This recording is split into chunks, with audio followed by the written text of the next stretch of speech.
Okay, good. So we have with us today Tracy Benson. She is the president, right? That's the correct title? The president Of the of the, board, yes. okay, of the Center for Systems Thinking, the Waters Center for Systems Thinking, used to be the Waters Foundation, now the Waters Center for Systems Thinking. She has been doing this work first as an administrator, and I think you were a vice principal and then a principal, using systems thinking in a middle school. Is that correct? Mhm. In a middle school environment. And she has been doing this for 34 years. So she has a lot to share with us. And so we're so fortunate to have her here. She has really spent some time putting this presentation together to give us her reflected thoughts over her significant career in this, and we are fortunate to be able to listen to what she has to recommend. So she will do this. Most of the time will be with her presentation and asking for interaction.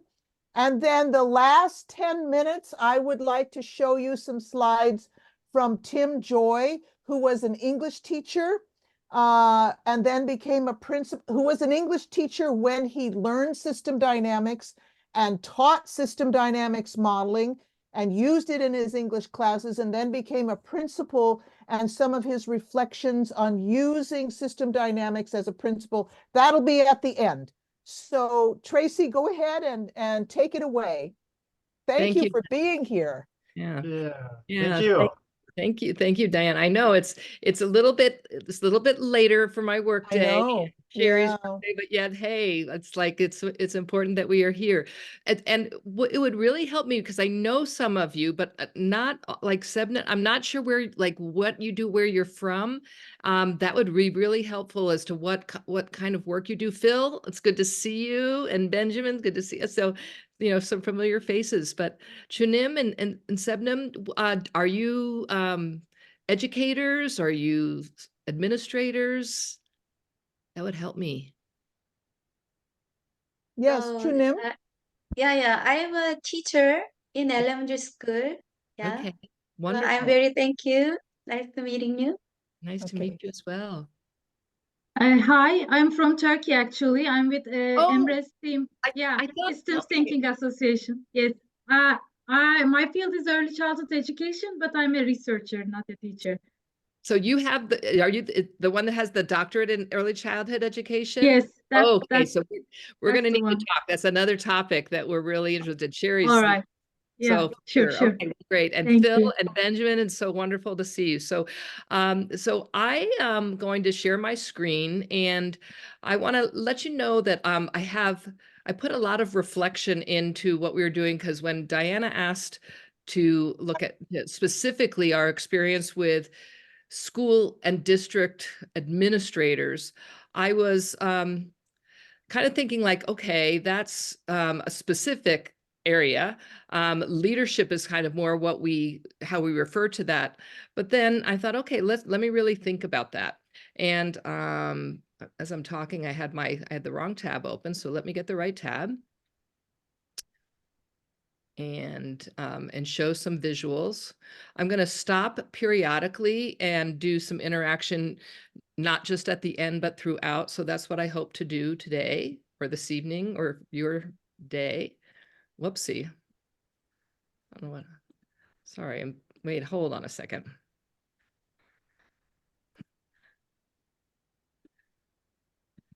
I just messed up my slides. No, you just went to the masters instead. No, I don't see. Yeah. I don't use PowerPoint, so I'm not. This is kind of new to me. I use Google Slides. So to get back to the regular slides, not Slide Master, it's like they all disappeared. So I think, let me see if I can. Hold on a second. I'm just going to close it and don't save and open it again. Rough start. My apologies. It's okay. It's okay. We've all been there. So when you're on the home. No, I got it. I've Okay. got it. All right. Okay. Good. Yeah. Okay, here we go. So I'm gonna then move your faces. I usually have 2 screens, but I'm only using one this evening. And here we go. So Diana asked if we could speak specifically to school, district, and I'm adding state and national levels of education administration because our work isn't just in the US. In the US, groups of schools are called school districts, of which we work with quite a bit. And the plan is to kind of share experiences and lessons learned, not just the successes, but also the things that maybe didn't go so well that we've learned quite a bit. So I'd like to engage you in ways that education leaders have developed interest.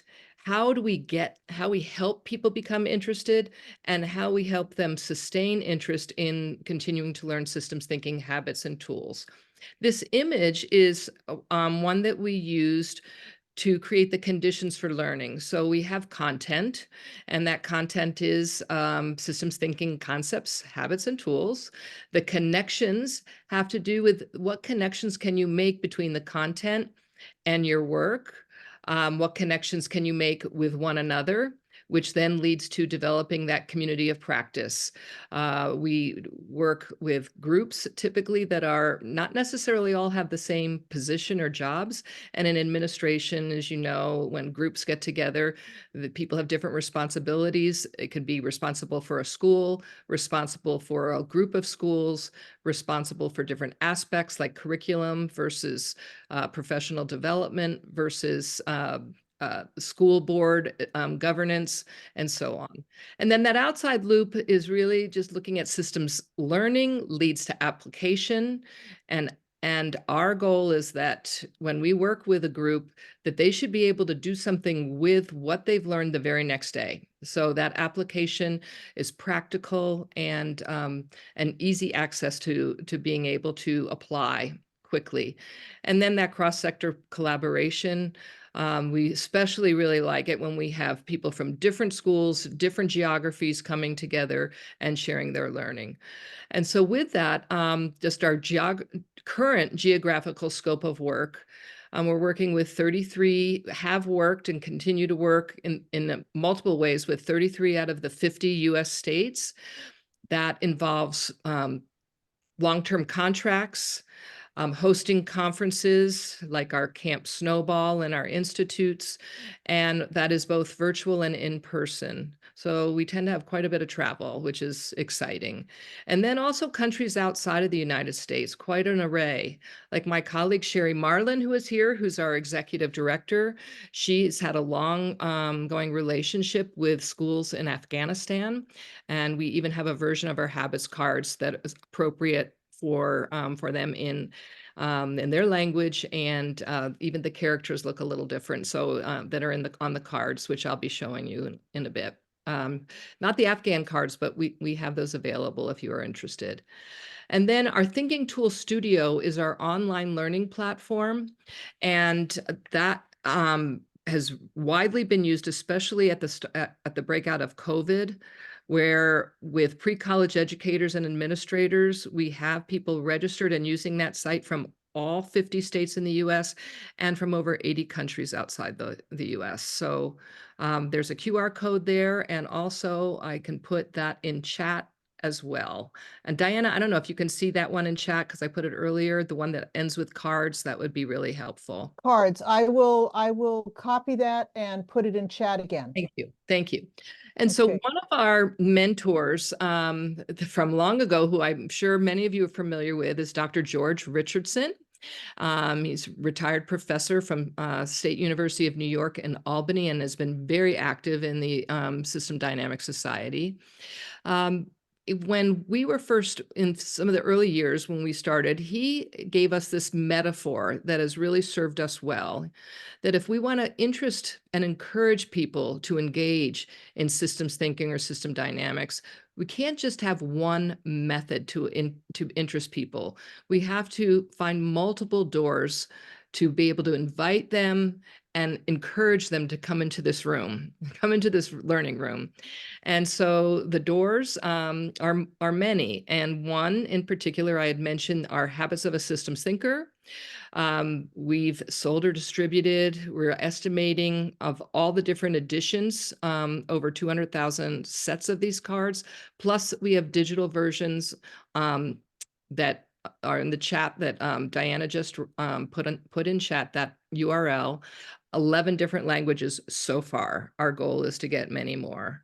Another door are the tools, the tools of systems thinking, some of which are system dynamics as well. And we focus on those tools as we build people's capacity, but it's not necessarily give all the tools at once. We listen and customize what people's interests are, and then pick and choose which tool we think would best help them with the system with their system of interest. And so we might start with a ladder of inference, we might start with iceberg, or we might start with stock and flow maps, just depending on what issues they bring to us. So that customization with the tools is important. Learning by doing is one of our values. We believe that it's a strong principle of learning, both adult and with young people, that getting people actively involved, whether it's mapping, whether it's getting up and doing some exercises. So in this case, they can actually manage a stock by having an inflow pump person and an outflow pump person, and trying to replicate some graphs, some behavior over time graphs, and always keeping the inflow and outflow going at the same time using colored water. That's been a very popular introduction to stocks and flows, but we also use exercises from the Systems Thinking Playbook and other exercises that we've developed that are whole group and also small group. So learning by doing is important. And then lastly, the word of mouth opens doors. If we deliver benefits and we help people have a positive experience that is really helpful for their work, we know that that is the best advertisement. That's the best marketing plan. And so with that, the most, again, this Habits of a Systems Thinker has been one that has been popular, and word of mouth has really spread. We've been very surprised as we learn when we get these orders from large companies like Shell Oil and General Electric and Starbucks and Home Depot. Those are some US and multinational companies, and also from people from around the world. These are very popular also in medical schools lately, with the new health system science, which has become a part of medical education in the US. And so these have been published in several books. We have pocket-sized cards and also a matrices that we use to help people self-assess as they become a systems thinker. Other doors that administrators choose, and I'm going to focus on the upper right one first. We hear from busy people that are in leadership roles that they just don't take the time or have the ability, they think, to take the time to just reflect. And so when we have sessions that are either virtual or in person, where they step away from their email, they step away from their offices, and they give themselves the gift of learning and reflection, we hear 100% of the time that, oh, that just felt so good just to kind of focus and reflect, not just with myself, but with other people. And the value of that, how that feels both emotionally and cognitively, is a true benefit. That's a door that really helps people come back to us. Also, work stories, being able to apply this to day-to-day work stories. We use story a lot in how people can connect with some of this work, and by being able to tell stories with one another. So I know that we have some authors in the room, so I know that you can relate, to the value and the importance of stories. And we also use some virtual platforms, especially for the virtual work, but also for as a way for people to practice and review their learning asynchronously. So in addition to the Thinking Tool Studio, when we work with groups, we develop Miro boards for them where they can, and Miro is a virtual platform where we can put a lot of the content.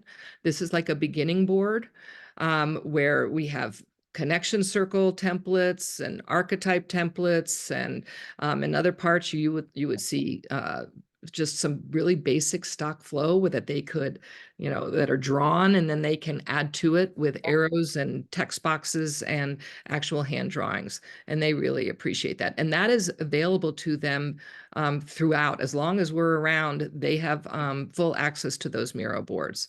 That's been a great door because they can share that with other people. Say, hey, look, this is what we learned, and be able to share that and look at that.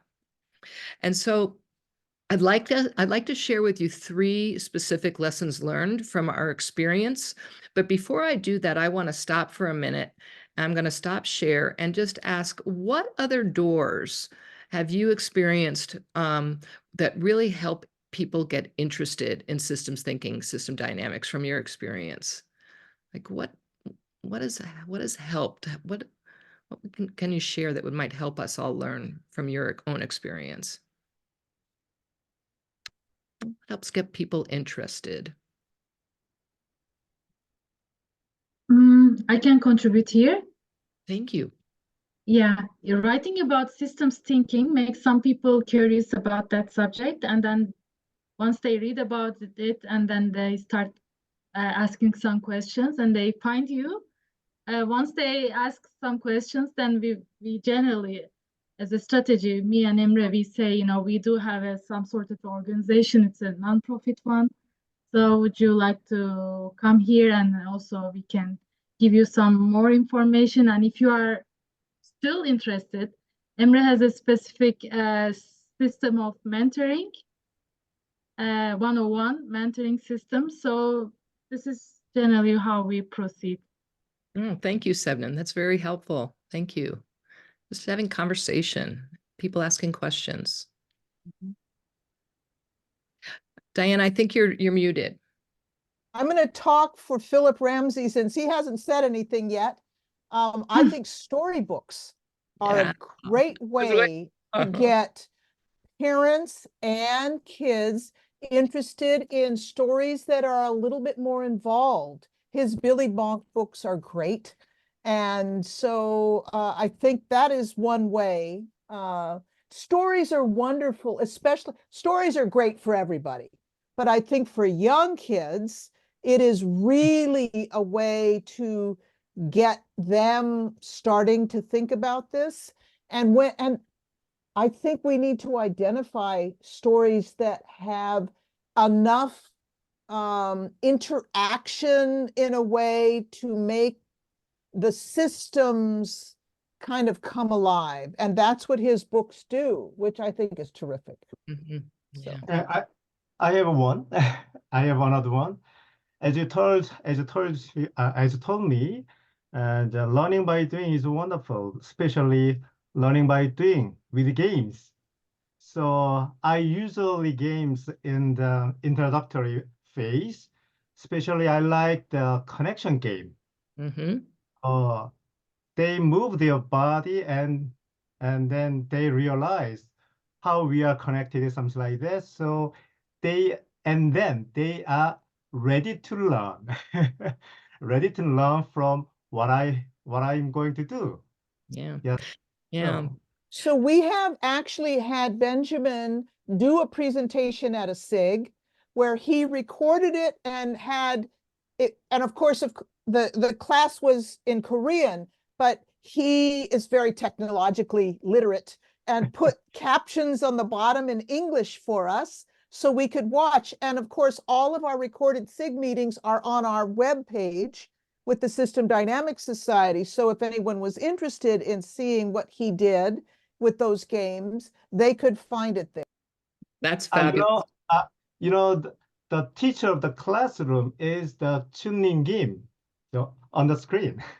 Oh, good. Oh, Shunim, that's wonderful. Well, so games, you're just speaking my language. As a teacher, I was a teacher of the physical. I was a physical education teacher, and yet my teaching was about how can we teach through the physical, not necessarily just sports. And so I taught mathematics through the physical. We taught social studies and science through the physical. And what we have learned, and this is a lesson learned, that adults in pretty important positions like games and like to have fun as well. And so we don't shy away from doing exactly what we do with kids with adults.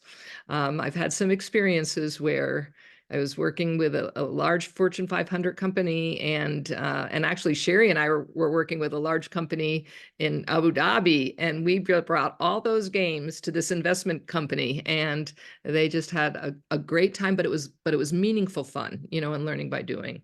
So thank you for that. Phil, were you going to say something?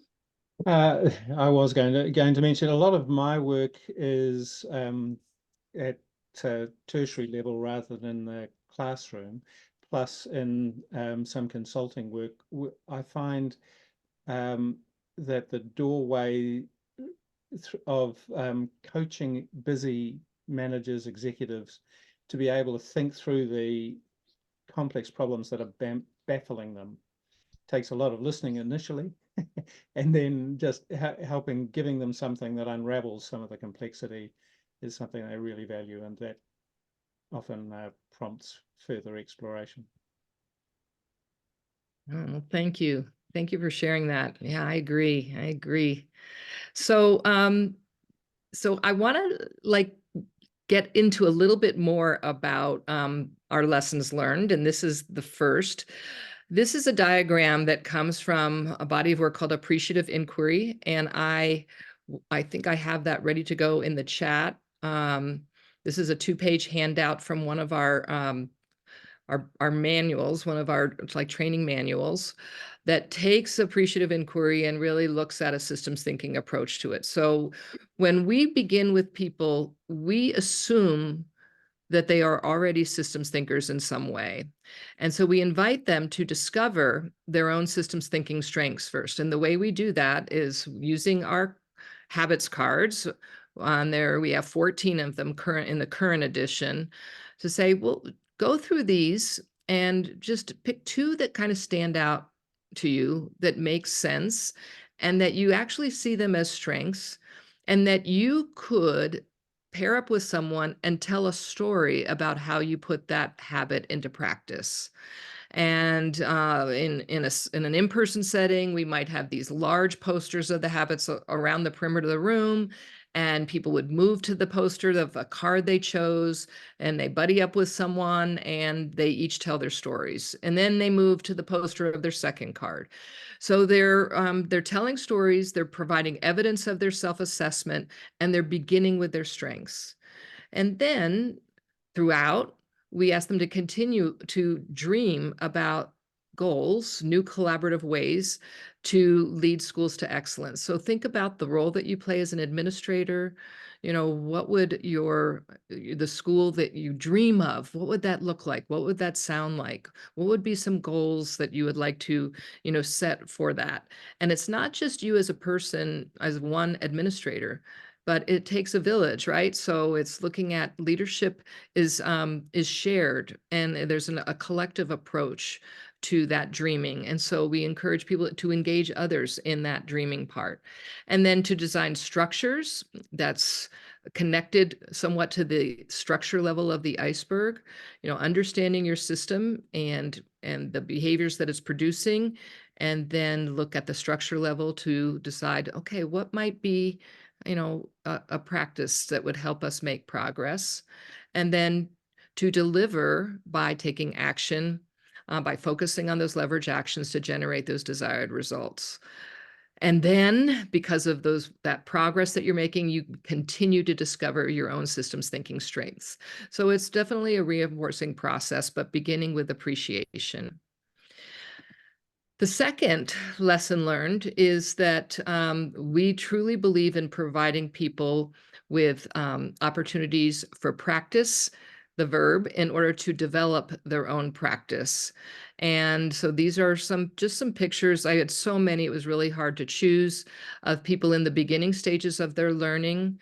Though the Maury Avenue and Garden Valley are both schools, those are administrators and people from their leadership team. So some of them are teachers as well, where they work together on things that they were dreaming about and working on and designing in terms of both student expectations and achievement and parent engagement and support, looking at the care of teachers, both in levels of stress and satisfaction, and so on. So parents and teachers and students were definitely a part of their system map. And then on the left, you see people, again, telling those stories, practicing, explaining a habit. I've started a new practice where when I start with a new group, I give each two, when we can, two sets of habits cards, one to keep for their own learning and one to share with another person. It could be a family member, it could be a colleague, because it gives them an opportunity to explain. Because when you can explain something to another person, that's a way to practice. That's good learning. And you also see a picture of our workbook. We have a workbook that we've developed that we use in groups that we work with, that has exercises and templates and activities for all the habits and the tools. And so I decided to show you one opportunity of practice that was in real time, not a part of a workshop, that one of our principals shared with me. And he said that he was and a group of girls were really having some arguments. He called it girl drama.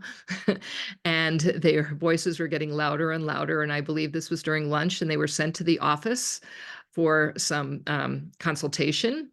And he said, well, tell me what's going on. And they all started talking at the same time, and so he pulled his whiteboard out and he listened and just started to draw.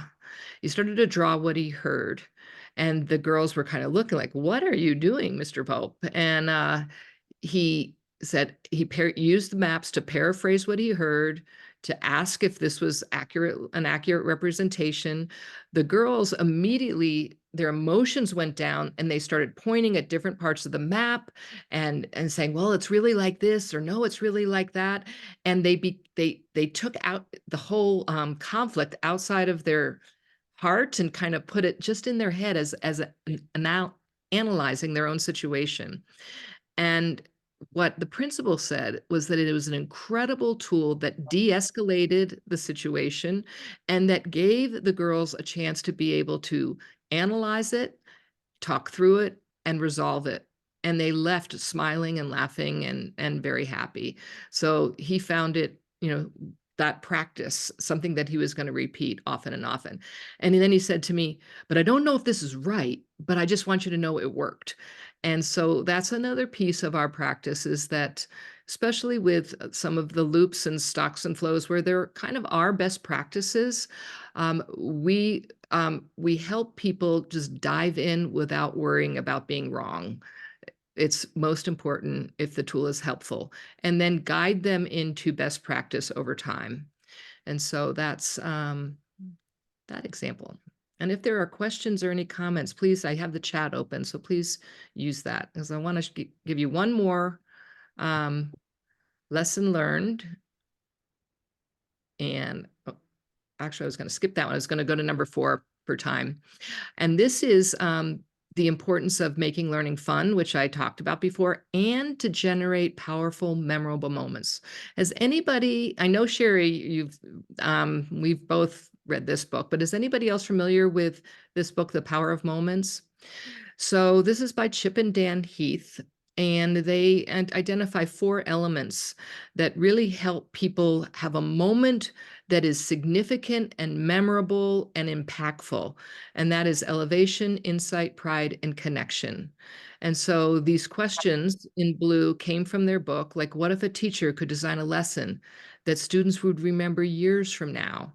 And we have students that are in their 40s who were in our middle school classes doing system dynamics modeling and simulations, and they will talk about that like it was yesterday. So that was a moment for them. We have other students that have talked about other kinds of systems thinking experiences that maybe weren't necessarily connected to system dynamics, but other kinds of real life role play simulations where they will do that the same. So my question is, what if a systems thinking encounter with school administrators could generate a moment of compelling and long-lasting interest in learning systems thinking? And so to create those moments, I just wanted to give you a little bit, this is like the Cliff Notes version of the book, is to elevate moments with delight and random surprise. So when you are planning or designing your workshop session, to look for light bulb moments, to encourage people to see those little ahas, and even have these little light bulbs that sometimes I put on tables and ask people to write on, when they have those moments. And to do that through, again, learning through the physical, through interactions with other people, just a highly engaging design. And then insights, to be open to rewiring the understanding of ourselves and the world by creating moments where people will be open to do that. So there's a couple examples, there's so many, but the iceberg experience can really help people deepen their understanding of the system just by understanding that metaphor of going below the surface of the water, and being able to say that, instead of being reactive, can I just take a moment and really analyze my system and get a deeper understanding of why it's behaving it is? It's perfectly designed to behave the way it is. And so why am I just trying to deal with a tip? And then also ask really good reflective questions to help people generate those insights. And then pride, validate people's efforts when especially when administrators are vulnerable, and be able to speak their truth. Validate that space for them. Stock flow maps with behavior over time graphs inside can help them monitor progress, help them map the system, and then track progress around that desired stock direction, whether you want something to go down or you want the accumulation to increase, to picture that over time and to validate that progress. And then connections, again, mention that all, the importance of creating connections around you through group activities, group work, group mapping, modeling, and design that.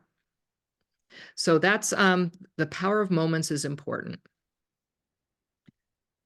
Now, here are a few things that we're saying, don't do this by our experience.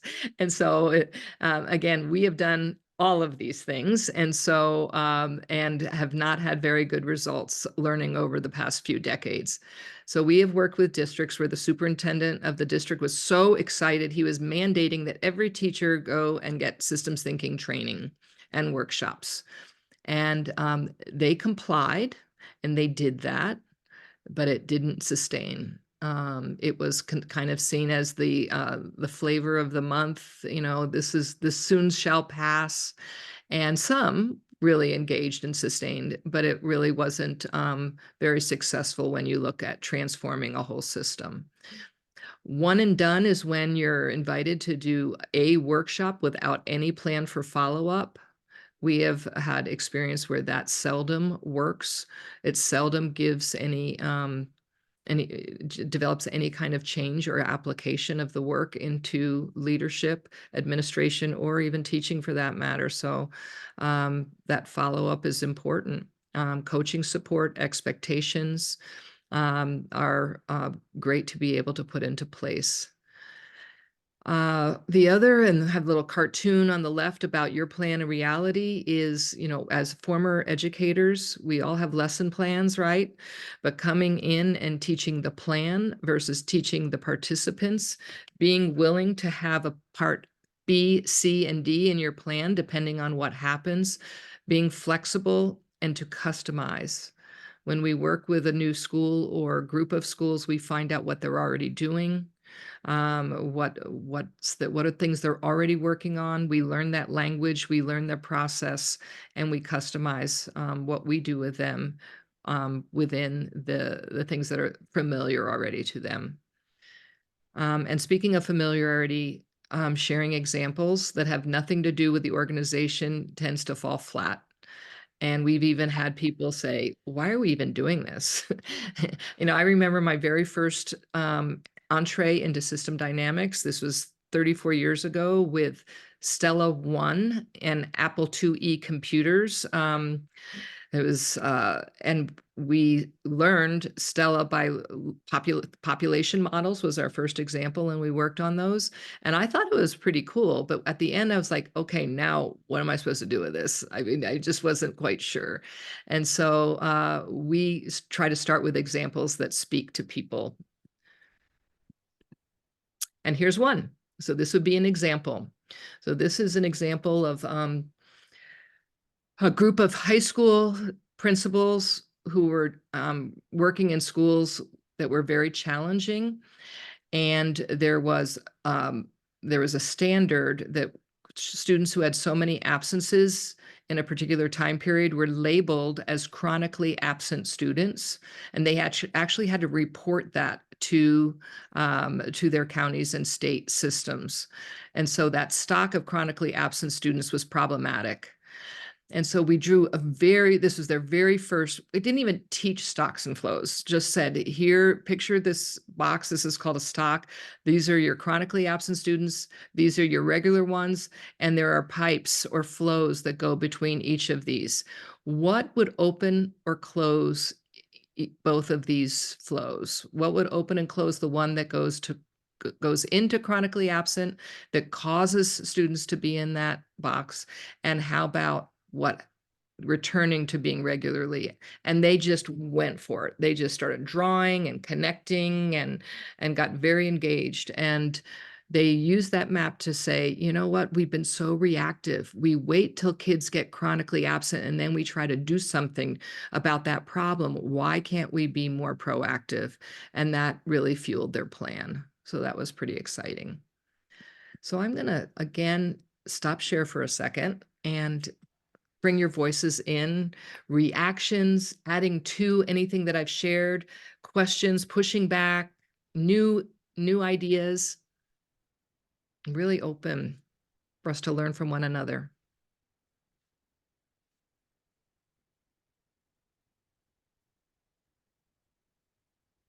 One of the things that occurs to me, I was just talking to a school leader at I guess, middle school. We would call it an intermediate school in New Zealand. And they are suddenly feeling the effect of the consequence of the approach we took to COVID with teaching the reading skills now coming, getting to that level, and everything is appearing as symptoms, different symptoms throughout the school. And it just occurs to me that this is a very powerful time for the school to be able to take a systems view and sort of look at some of the structure at the base of the iceberg. Yeah, Phil, that we are seeing the same thing in the States and otherwise. So, there's, the shutdown has really affected not just the students, but the adults as well. And emotional and mental health has been, a real challenge, and also social skills, just being, socially and emotionally, able to interact with one another. And so we're asking teachers to be psychologists in a way, to be able to, help children in that way. And not really been trained for that. So, and administrators as well. So it's looking at, and we have found that the tools can really help people have conversations about that. Yes. And so, and to come up with some strategies. So yeah, thank you for bringing that up. Appreciate that for sure. Well, I have just a few other ideas, and then I'm gonna and examples. This one is this is the beginning part, but this was one of my, I don't know, when you think of successes that you had, unexpected, because I had no idea how this was going to work, but this is a large, fairly large, 32,000 student school district, so many schools. And we took their data in behavior over time graphs. And so this was actually 4 failing districts that a state decided to unify, thinking that was a good idea. So in this, these strips along the x-axis, this was me, and this person, Dr. Martinez, was a superintendent that was brought in to work with this new unified failing group of schools. And he brought us in 2014. So we're about ready to celebrate our 10-year anniversary. And so what we did is we took their data, 3 things that were important to them: enrollment and suspension. Suspensions when students get in trouble and they are pulled out of school for short periods of time, and also graduation rates. And so what we did is, so Cindy is the example. I don't have the finished one because they wanted to keep private to themselves, and I wanted to honor that. But all the administrators that were in the room each had an x-axis strip, and they were to write what role they played in the district and tell the story of that role, what was going on with them, what role they played with some of this data. And it really enabled people that had been there for a long time, that people were there for a very short time. This happened in 2019 right here. And you can see their conversations about the future and fears and hopes. And it was really fun to bring this out to them so that they could see this now. Now COVID happened in here because this was like right before the shutdown. And so some of the fears did come true, but now they're coming back up again with these. And they also graphed on their own other trend lines that were maybe they didn't have quantitative data, but looked at other things that were important for their change over time. Things like student engagement, parent satisfaction, teacher stress, teacher leadership, other things that they were either trying to increase or decrease over time. Discipline, again, was one. So it was a great way to just use data, systems thinking, behavior over time graphs in a very low-tech way. So that was that, and to document that can be something that could be revisited. The same school district, as they got into, this was right around 2019, this time when they developed an internal impact team process. This was our goal. You shouldn't need us anymore. You've got the internal capacity to do this. So they had approximately 33 people many of them were administrators that went through like a trainer program to be leadership coaches, professional development facilitators, and workshop trainers. The facilitators dealt with particular requests specific for systems thinking application. The professional development facilitators were capacity builders. So it was a little bit of different, and also to work with student leaders. And so that was a great opportunity. And those people, again, after 10 years first of all, many of them have been promoted throughout the district. Many of them were promoted and stolen by other districts. And so we had a very high rate of career advancement from this group. Yet things are still really going strong within this school district in California.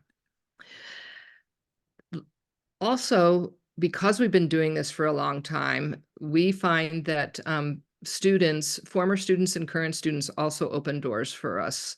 And this book, published by the Creative Learning Exchange, and also was a result of a Kellogg Foundation grant that we had on long-term video research, where students in middle level or intermediate, for the Australian term, being able to talk about the impact that systems thinking has had on their learning. And then we found them like 10, 15 years later and interviewed them to look at, so that they could watch their video and then talk about the impact that it had on their careers. This particular person, Dr. Nate Johnson, is now a pediatric ER physician in one of the largest hospitals in Southern Arizona, where Sherry and I both live.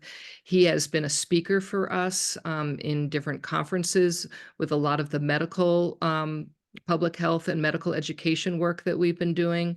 And his children go to the same school that he went to. So now he is able to encourage the systems thinking practices to be ongoing in that school in his parent role.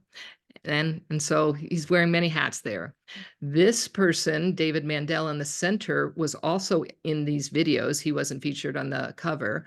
And David became a high school principal and also is now one of our advanced facilitators. We have an advanced facilitation program that's about a year long. It's competency-based, and we have close to, well, we're close to 100, a little under 100 people that are credentialed right now, and David is one. And so he's a student that has been very active in this work. And this person is a student, you know, who went with a group of students to an institute that we hosted in Milwaukee. Sherry was actually leading that work and met with that group of students after they got back. And Sherry, I should have you talk to this, as they went through and built this huge causal map around student success. Sherry, do you want to say anything about this one? About how they presented to the board? Yeah, I was just unmuting. Okay.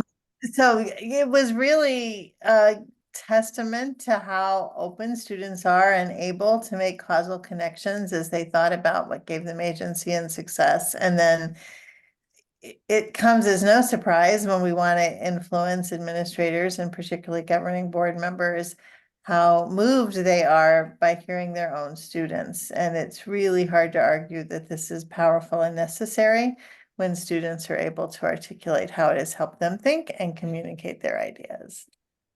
Thank you, Sherry. Thank you. And that particular student actually became the president of the student body of the University of Arizona as a senior. So his leadership grew, and he was the first college graduate of his family. So we're very proud of him. So at this point, you know, I always plan too much, and I broke all my rules about putting too many words on a slide, but it was just a lot in my head, and I really appreciate you giving me the opportunity to kind of share bits and pieces of the work that we've been doing over the past few decades. And so, Diana, I don't know, are there any questions or want to share some of Tim's work? And you're muted, Diana. I want to give people a chance to ask some questions, and then I'll go ahead to Tim's work. And I think it should take me a little less than 10 minutes, I hope. Okay. Any questions? Anybody want to say Or anything? advice? We're all looking for advice too. Any Okay, words? Sistem, did you want to say something? Yeah, I have a question actually. So it's been a great accumulation of experience here. I wonder if you are also using systems thinking for problem solving, not only just mapping the problem. That would, if you could give us some insights, that would be great. Yeah, I mean, problem solving is definitely when people bring challenges of things that they're working on. I like metaphors a lot, and so there's a game that is on our beach resorts called Whack-A-Mole. I don't know if you've ever seen the game where these little things pop up, and the goal of this carnival game is to hit them, and then they keep coming up and coming up. And so I say, if you're having a whack-a-mole problem, in other words, you've tried to solve a problem, but it never really gets solved, that happens so much with administrators, then let's look at it with a systems thinking lens. And so some of the systems thinking tools that we have used have to do with the archetypes are some to look at through that lens. And also the iceberg has been really helpful. Oftentimes the solutions are at the lowest level, which is mental model levels, which is the hardest place to shift. So then we go to the ladder of inference to help people, how can you help people notice things that they don't see on a regular basis to be able to give them a broader view of what's going on? Because you can't change their mind, but you can change what they're noticing so that they might see an issue in a different way. So but problem solving and decision making, is definitely part of the repertoire. And if you have ideas, please share away too. Well, and Tracy, I would add the habits, I think, really get to problem solving. And for me, going way back to my teaching days, we were always told to teach problem solving, but the habits give very concrete strategies that teachers and administrators can use to solve the problems in front of them. And I think those are so accessible to all that has made a big difference for us. Yeah, thank you. Yeah, Thank the you. questions on the back of the cards can really help. I'm intrigued by the one and done problem because a lot of educators in New Zealand are very used to one-off courses. And so I can imagine, that having a taster, but then follow up. Do you have a particular approach to making sure that from the start there's an expectation that it's going to go beyond an introduction to? Yeah, I mean, we still do the little tasters, the tryout. It's like a tryout, is this valuable to you? And that's why that power of moments is so important, that, we make people, we create conditions to hope that people want more. I mean, that's, and then have the structures ready for that more. With administrators and when we work, we often encourage people to have a design team. So let's say it's a large school district of, I don't know, 30,000, 50,000 students, many schools. We'll say, before we start working, let's get a design team. Let's get some administrators, let's get some teachers, let's come together. We'll share with them what this is about, and then we will design how can we best entice others in your district to do that. And then they collect feedback, and they are part of that ongoing design. That's been a really strong process. That's really been helpful, because then they take kind of a little bit of ownership. It's not just up to us as outsiders to manage that follow-up. So that design team idea has been helpful. Yeah, I mean, virtual has actually been really easy way to do some follow-up, and sometimes to make it optional, and be completely surprised when people show, and then that's really fun. And then when they get value from showing, then that group gets bigger and bigger and bigger and bigger. So our Open Studio webinars are the first Thursday of every month, and they're on a variety of topics. And we have people coming from all over the world, and it's usually a pretty decent showing of people 30 and above. So Excuse me, do you have any public materials to be shared, which is made by the principals and administrators? Fortunately, I have every year I have a chance to teach the system thinking to the principals. So as you have already said, the most powerful and most insightful example is the result of the principals. So even the very simple causal loop diagram and step flow diagram is very insightful. So I want to I want to see the other countries example, something like this. So do you have any public materials to be shared, something like that? So yes, I mean, I think Sherry is going to be doing some early childhood. Is that right, Sherry? Some like to being able to share some, not in this session, but maybe in a future session. I'm not quite sure. But but we do a lot of work in preschools. We have demonstration preschools where visitors can come and actually see it live. We have examples in our Thinking Tool Studio. There's some lessons and examples of what this might look like in preschool. I know I've got a ton of photos and pictures and videos. Yes. So we have quite a bit. Why And not? So your database is very valuable yeah. to the other, the Yeah, I country. mean, it's we put a lot of that in our Thinking Tool Studios, but not all. And one of the reasons is it's very important for us to ask the parents for permission to share pictures when their children are involved. And so that can be a limit, but yeah, we've got a lot going on with the little ones. We've got some real pioneer teachers that are saying, my kids can do that, and it's very developmentally appropriate practice, and their students really shine. They really do. It really benefits them.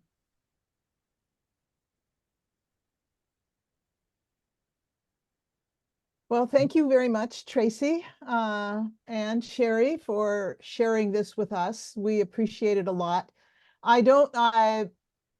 If you're willing to stay till 5 after, I can show you the slides from Tim Joy. If you have to leave, feel free to leave. Okay. But Tim Joy was an English teacher at a Catholic high school, private high school, and he learned system dynamics from a training that that I was involved with. And then he used it in his English classes, and he taught an actual modern class, which you would think would be unusual for an English teacher, but he was an English teacher who loved math too. So he was not afraid of mathematics.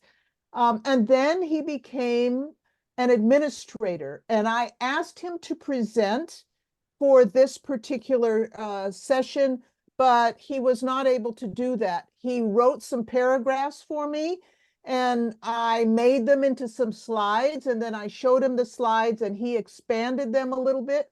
And I would like to be able to show you some of his thoughts on the use of system dynamics and systems thinking in his work as an administrator, if that's all right. If you need to leave, feel free to leave. But I would like to show you this from his work as an administrator. Can everyone see the slides? Yes. Okay, all right. So I'm going to start here. So he was a principal for 11 years, and so we just focused on that. He was a principal at a new school that was specifically designed for students who were at risk. So De La Salle North Catholic High School served a racially diverse population of students who were capable, motivated, and interested in trying to be college bound in the Portland area, who otherwise would not have had access to a faith-based, rigorous college preparatory education. They currently have 220 students. I think they've had 220 students. I think they've been around for almost 20 years now. 50% of their education is financed by corporate work study. So in other words, the students go to school for 4 days, and they have to go to work as interns for 1 day each week.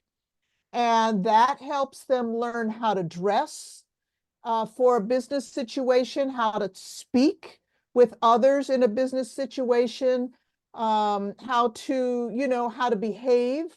And the people who are giving students this intern opportunity contribute money for the education of that student. And so 50% of the student's education is supported by this internship that they do. There is a maximum family income that applies. For example, a two-person household can be earning at most $40,000 in the United States. That's not a very high level of income per year. And then it goes, if there are three people in the household, it goes up a little bit. So there is a maximum amount of income. So these are people who are generally at the lower socioeconomic level. Students enter usually 1.5 to 2 years behind grade level in math or reading. 98% of their students get accepted to college over the 23-year history of the school. So there it is, 23 years this school has been in business. Okay, here are some helpful books that Tim found for his own personal growth. Thinking in Systems by Donella Meadows. He really liked that book. Of course, she's a wonderful writer.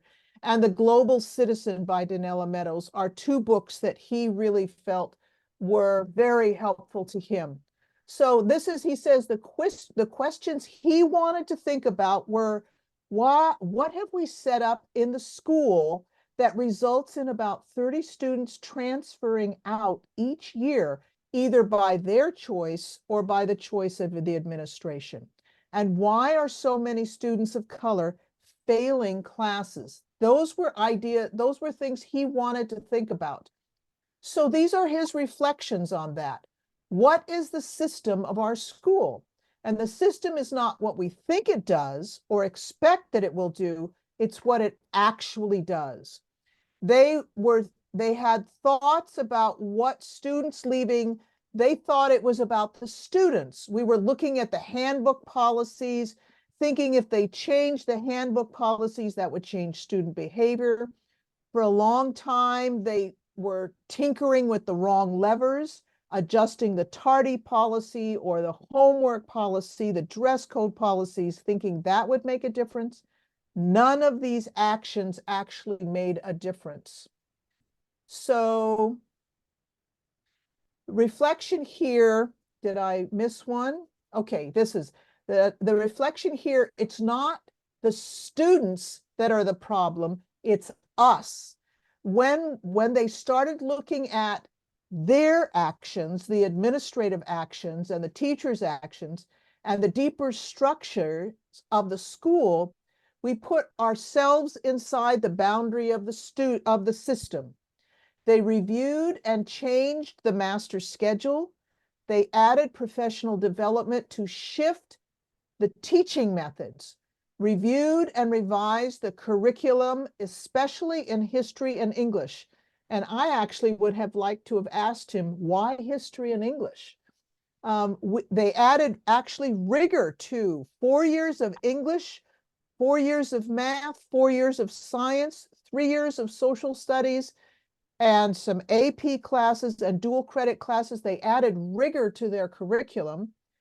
They changed their support systems. So they started before students entered as 9th graders and added a summer bridge program from 9th grade to 10th grade so students' skill levels could meet the requirements for junior and senior courses. So then they organized meetings around student experiences. Schools have typically been organized around teachers, but they ought to be focused on students and the student experience of the school throughout the year. So meetings used to be originally set up in a college prep school, academic departments, working on budgets and standards and aligning things vertically. They shifted to team level meetings every 2 weeks. For example, grade 9 teachers collaborated about struggling students and included counselors and discussing homework load and trying to align curricular topics. They started a weekly student review team of administrators and counselors and work study supervisors to focus specific support for students who were close to the edge of failing. So they said, how do we change our mental models? He said the most difficult thing to change is the mental model of the administrators and the teachers and what teaching is about. So observation shifted from being about what teachers did to be more about what students did, moving away from Charlotte Danielson's framework book to Antonetti and Garver's 17,000 classroom observations can't be wrong, that particular book. And it would be nice to have him actually talk about this particular book, which I cannot do. I'm sorry. Changed our teacher interview questions, keeping the usual questions about knowledge and pedagogy, but delving into experiences that teachers had with student engagement and working as part of an instructional team. So the systems thinking and system dynamics tool he used were building simple stock flow diagrams of the school, helped him understand the school's deep organizational structure. And so also conceptual understanding, what are the persistent behaviors, good and bad, of our school, and what are the structures that support student learning, especially for those below norm. So those are the ideas he wanted to tell you that as an administrator, he used. And so the stock flow diagram, he got that from an article he read. I would like to show you that. It's Barry Richmond's map. This is Barry Richmond's map. Barry used to like to do a lot of stock flow mapping of metacognitive processes. So this is Barry Richmond's map of the learning process. It's from the book, The Thinking in Systems Thinking, 8 Critical Skills.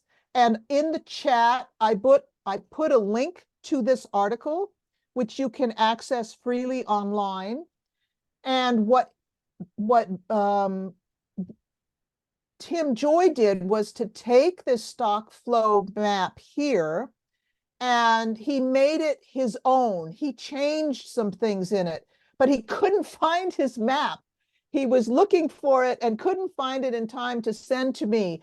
But it was this map that got him thinking about it, and setting it up in stock flow just helped him keep the organization of learning from the example of Barry Richmond. So that is a very quick and dirty explanation that Tim Joy has used to take his system dynamics training and bring it into his work as an administrator. So I know that's very quick and I'm sorry about that, but I just wanted to let you know that was another perspective of an administrative approach. I know we're way past time now and I don't want to keep you, but I would like to say, do you have any questions for Tracy or Sherry before we leave?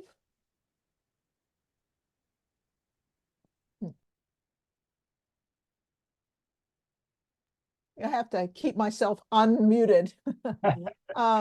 Thank you very much for coming, and thank you, Tracy and Sherry, for doing this live. It's so much more exciting to have it live rather than to have to just watch a video, and I know it's very late for you, and we appreciate the time and effort that you took, not only to put together such a complete presentation, but also to make a live presentation at both meetings. Thank you very much for talking to us. Thank you, Thank everyone. you. Yeah, Bye. thank you very much. Bye. See you Bye. all. Thank you. Bye.